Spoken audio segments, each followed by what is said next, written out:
Hello, everyone. Well, thank you for coming to our session. So thank you, Kirk, for the introduction. So my name is Roger Wang. I am a senior solutions architect at AWS. But I'm not here to talk about AWS. As you can see on the title, we are going to have a chat about redefining security culture. And looking at this topic, you might wonder, what security have got to do with API? There could be a lot of things. Firstly, I want to just ask the room, who here has worked on developing, maintaining an API before? Put your hand up. Awesome. And who here have developed against an API? Awesome. Quite a few of you.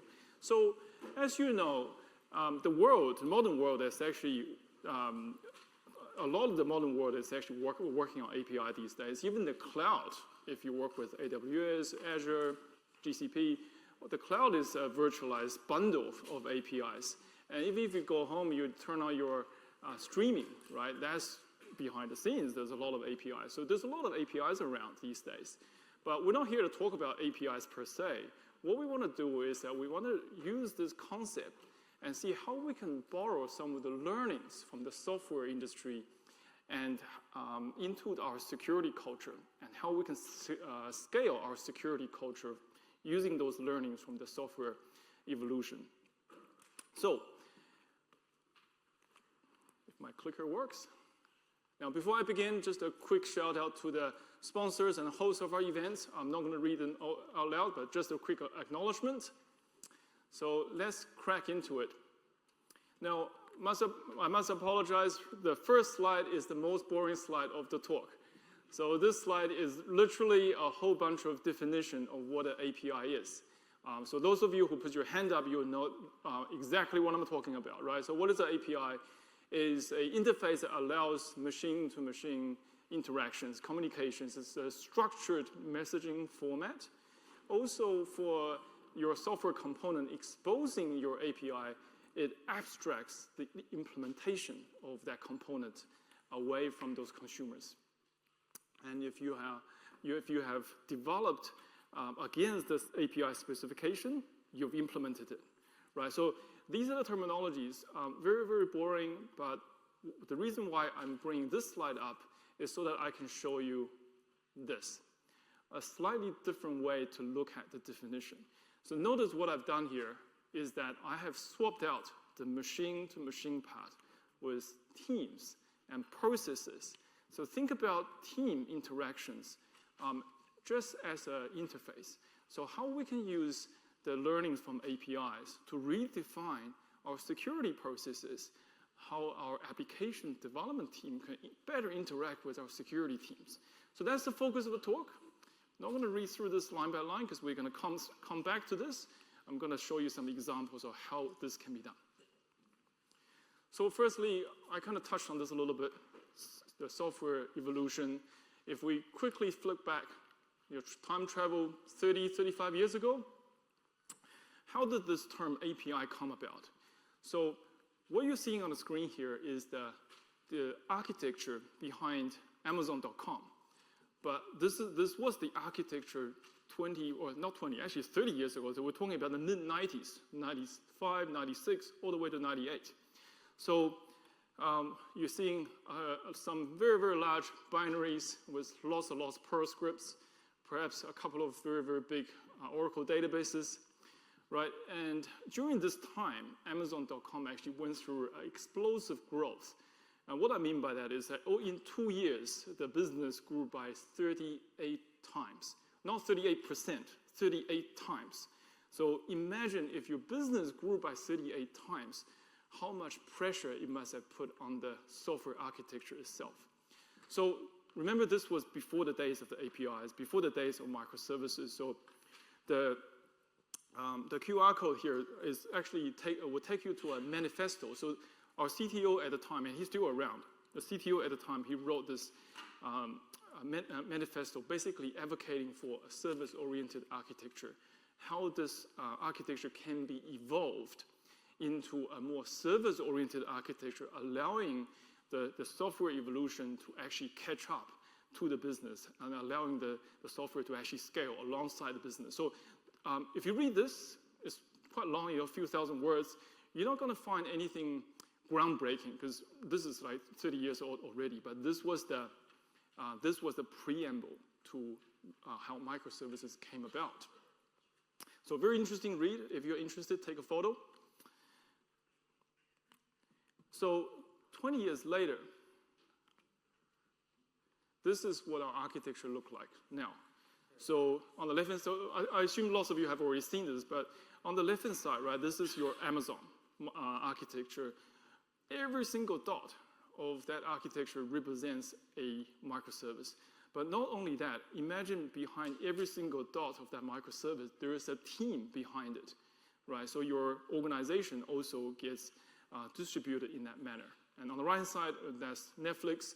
Closer to home, I assume most people are familiar with the product like Jira and Confluence. So closer to home, the software author of those software like Atlassian also went through the same journey.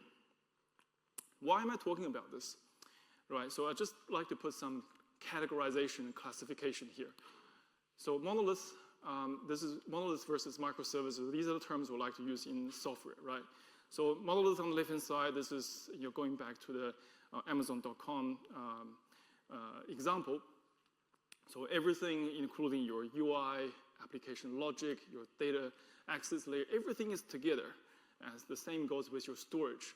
Now, this is extremely organized, but also very, very centralized. And what that means is that as your architecture grows bigger and bigger, your speed is going to reduce. So almost you can think of it in real life, this is like a Titanic, big cruise ship.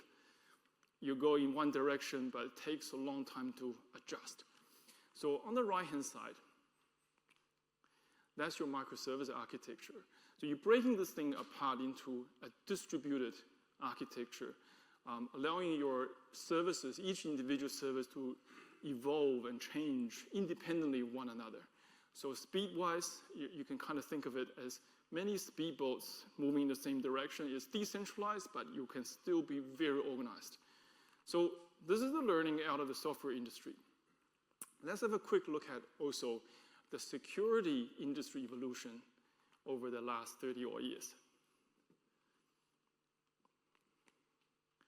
So 30-some years ago, before the role of CISO, the Chief Information Security Officer role, came about, these security functions like threat detection, application security, security approval, all of these functions existed, but in a very disorganized fashion, and very kind of distributed as well. You had IT functions, but these security things were more like a secondary concern, right?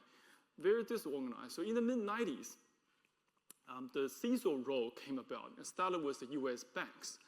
And the CISO role came about and started to put all of these security functions in a more organized fashion and putting them in a logical order, and started to resource these security functions also centrally. So you started having these central security teams. And what these central security teams quickly found out was that their customers, so the services that they provide to, so these security services they provide to, the customers are their lines of businesses, their internal product teams, right? So that's all well and good. Although over the last 20 years, we've had this explosion of digital services, we're having more and more of these product teams than security teams. So we're starting to see this disparity, or we're calling this security team hitting this vertical scaling limit. So no matter how many people you throw into the security team, there's always a lot more product humans than security humans. So there comes your security over builders ratio, right? I guess a lot of you probably can associate with this. If you're a security professional, you go, well, there's a lot of them out there than us, right? That's the problem statement.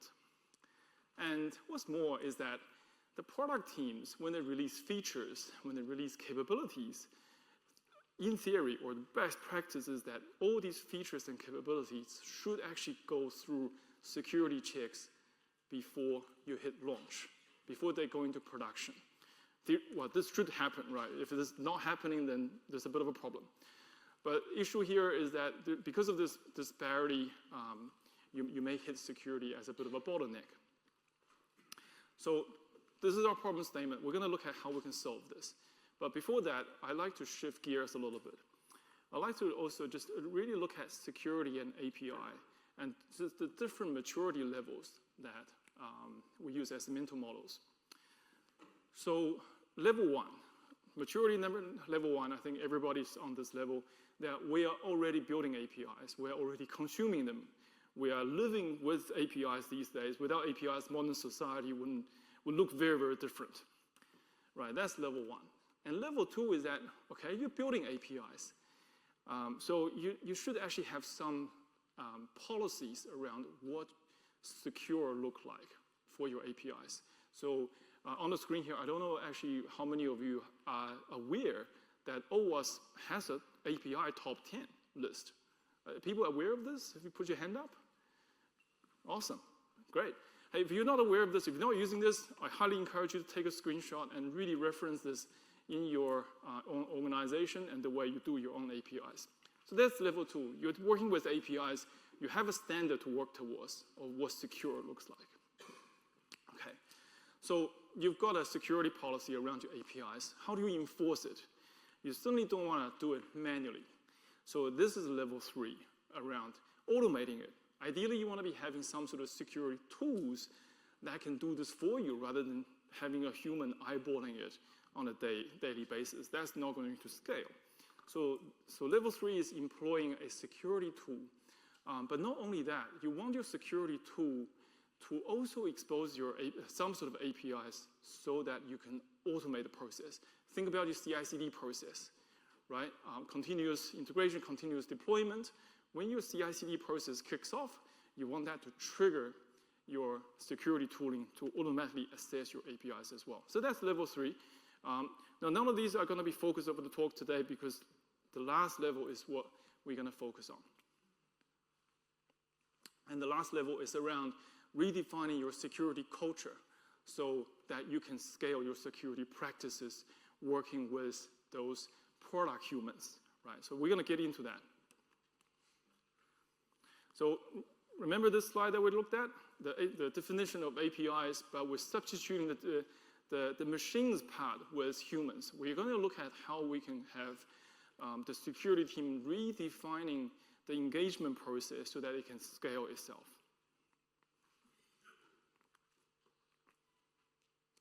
So one of the examples I like to use here is application security. So on the screen here, you've got the typical activities that you would have when you go through the application security assessment process. You're starting with creating your threat models and assessing your threat models, identifying your test scope, and perhaps doing the test itself. After that, you have to remediate. Then perhaps, ideally you go, yep, off you go, we are good to go. How many of you here knows how to do a threat model? A few, great. So let's examine this using the centralized model. So we are looking at a centralized model. So this is the centralized model. We're saying this, we have a bit of a problem scaling ourselves. So how does this work? So on the bottom of the screen here, you have your product team. So let's assume the product team is building like a social media app for cats and dogs, right? And then your social media app might be using some sort of a media streaming service, could be AWS Elemental, and then what have you. So, and your product team is like, oh, I'm very excited. I'm going to launch this. And security team, throw off the fence. Can you tell me what my security vulnerabilities are so I can quickly launch this? And your security guys go, okay, great. Let's come in. Let's do a threat model. Let's go through this process end to end. And throughout this whole process, your product team may be engaged in answering a few questions, clarifying a few things, and maybe in the end, they may be doing some remediation work. So what's wrong with this? Well, not a lot, right? It works, it's effective, except it's very slow, it doesn't scale. And there's another problem, right? Because your security teams, they're not deep experts in your product features. So the example we gave earlier, social media app for cats and dogs, you're going to be using like video streaming, those type of services. And your security team is going to go, I've never worked in that domain before. I'm actually going to have to burn a lot of time learning that domain. So quite a lot of time burned through this process. And on the flip side, your application, your product team, they are not security experts. So that's our problem. But fortunately, when it comes to security principles, the security principles and baselines, those best practices, those are teachable, those are not contextual, those can be easily adopted. So let's look at how this process can be flipped, right, using what we call the microservices approach. So we said, okay, let's let security redefine its engagement model by creating a specification of how the product team should be engaging with security. So the interface specification here is that application product team, you will be armed with templated security threat model. I'm going to teach you how to do security threat models, and I'm going to enable you from the central security team the baseline security controls. What are some of the baselines you should be thinking about, like securing your S3 bucket, perhaps, right? Securing your API. So those are the basics. So once I've given you all these tools and knowledges and templates, the application teams, you will be having the capability of creating your own threat model.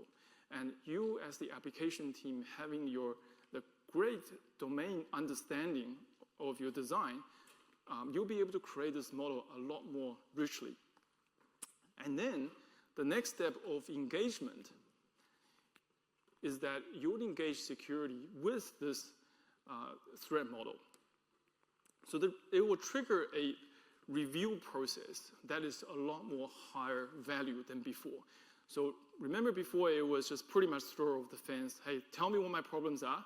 But in this case, your application dev team are actually coming to security and go, here's my solution architecture design, here's my threat model based on my design, based on the baseline security controls that you've given me. And the conversation we're having here is a lot more contextual, and the work that your central security team have to do is a lot less, right?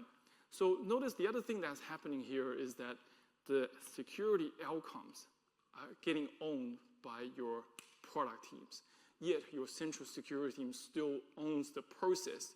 So you're seeing here that the security in the security function here is actually being implemented as an API, allowing the security team to actually really scale its functions.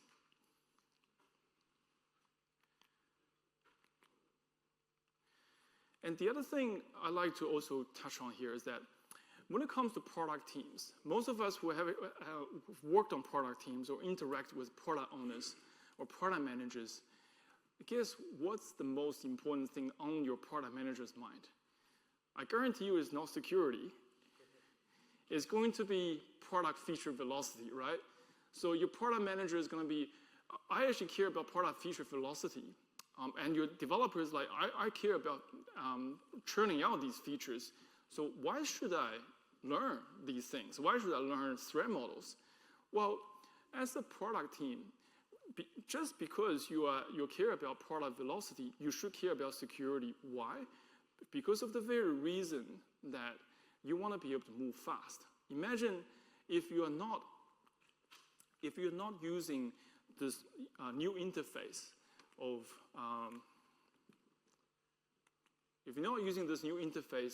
of doing your own threat models, of doing your of actually sharing your telemetries, and also having a security champion understanding the security controls, then you'll be forced back to the monolithic central security engagement model. You'll be moving a lot slower, kind of going back to the previous diagram of having this problem statement, right? So your launch path is going to be bottlenecked by security engagement.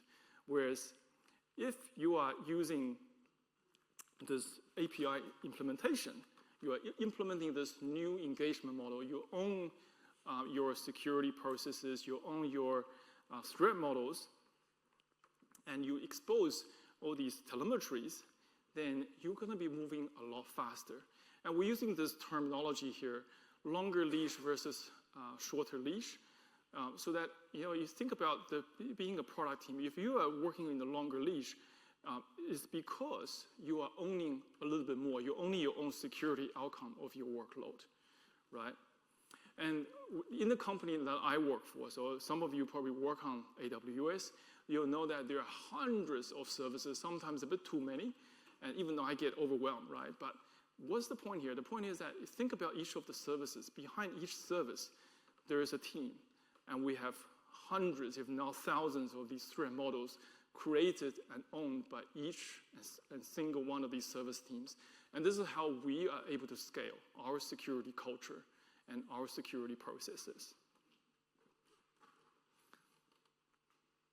So coming back to the 4 maturity levels, and I also coin it as inception levels, just like the film. Some of you might have seen the film, right? You inception, get into a dream of another dream.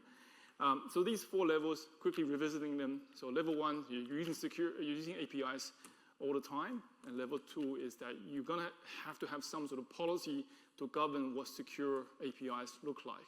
Level 3 is you wanna have a tool that can automate this process, and level 4 is that you wanna really scale your culture and your security practices so that your central security team no longer become the bottleneck.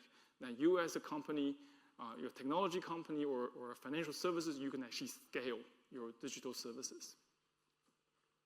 So what are the key takeaways? Like many things, we like to look at the 3 aspects: technology, process, and people. So technology, we talked about API security. So OWASP top 10 for APIs. If you're not using this, referencing to this, 100% take a look at this. Very, very good material. And if you're not using security tools to automate your policy and your assessment, 100% you should be thinking about that. And processes. So this is the bulk of the talk today, around defining your security process in a new way, right? Take the learnings out of the software evolution industry on how to scale yourself, how to scale your team and your practices so that you can still own the process as a security team, but you're giving the outcome back to the product teams. And also, we didn't have time to really talk about the security champion stuff. So when we talk about these templated threat models, when we talk about the enablement, the baseline security controls, each one person in the security, in the application team, you would have a security champion, right? Someone who's not a security person, but wearing the hat of security, right? Actually understanding how to do this. So before I move on, sorry, I'll just come back one slide. So OWASP has this very good material around security culture. Who here has read this article or this paper, Security Culture at OWASP? Oh, not many hands. So I highly encourage you to take a screenshot, take a photo, and actually read this security culture standard. Very, very good read. And if you read it, you'll see everything that I talked about and even more are covered in the security culture. There's this saying that culture is strategy for breakfast. If you do not have a good culture, everything's for mood, right? And if you really care about security, what's better than having your leaders starting to talk about it? So people. So we kind of talked about having leaders talk about security, identifying your champions. But those of you who put your hand up at the beginning of the talk that you actually are involved in developing and designing APIs, if you don't already know how to do threat models, I highly encourage you to start looking at it.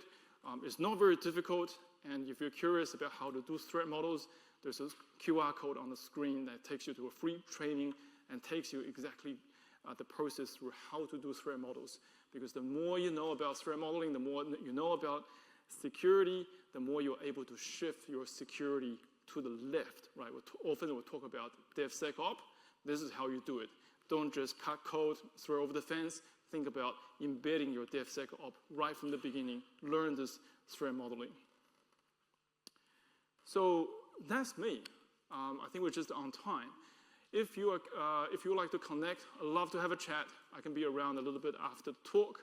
On the screen, you have my contact details. And also, if you like a copy of the slide deck, just take the QR code from the screen. You can also give me some feedback. I'd love to get some feedback on what you think on the session, on the content. If you like a slide deck, just feel free to put in your email address and just comment slide deck. I'll send a copy to you. So with that, I'd like to thank you for your time and enjoy the rest of the day.